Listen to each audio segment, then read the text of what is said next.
বিগত সময়ে ফ্যাসিবাদ বিরোধী লড়াই সহ আওয়ামী লীগের সকল দুঃশাসন, দুর্নীতি, লুটপাটের বিরুদ্ধে আমরা সবসময় সোচ্চার ছিলাম।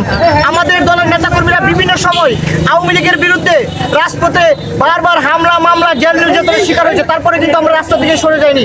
ইভেন জুলাই গণঅভ্যুত্থানেও আমাদের দলের প্রধান নুরুল হক নূর তিনি কারাবরণ করেছিলেন, আমি কারাবরণ করেছিলাম, কিন্তু আমাদের নেতাকর্মীরা কখনো আপোষ করে নাই। আমরা গণ অধিকার পরিষদের পক্ষ থেকে শুরু থেকে বলছিলাম, বাংলাদেশের যে গতানুগতিক রাজনীতি, সেই রাজনীতির বাহিরে এই স্বাধীনতা 54 বছরে বাংলাদেশে একটি ইতিবাচক রাজনীতি তৈরি করতে চাই, যে রাজনীতিতে জনগণ হবে ক্ষমতার মূল উৎস, যেখানে চাঁদাবাজি, লুটপাট, দখলদারিত্ব থাকবে না।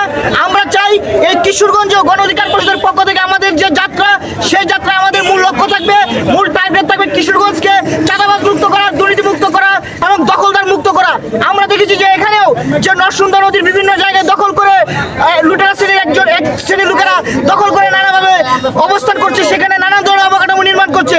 আমরা এগুলো উচ্ছেদ করে ভবিষ্যতে আমরা সেগুলোকে স্বাভাবিক পরিবেশে নিয়ে আসবো। পাশাপাশি আপনারা জানেন যে বাংলাদেশ একটি কৃষি প্রধান দেশ এবং কিশোরগঞ্জ হচ্ছে অন্যতম একটি কৃষি প্রবণ এলাকা। এই এলাকার মানুষের প্রায় 80% মানুষ হচ্ছে কৃষক।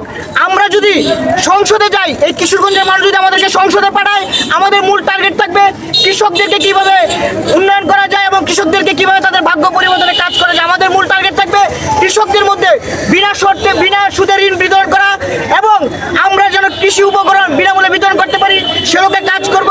আমরা চাই এই কিশোরগঞ্জের মানুষ গণ অধিকারকে আগামীতে সংসদে পাঠাবে, রাজমার্গকে সংসদে পাঠাবে।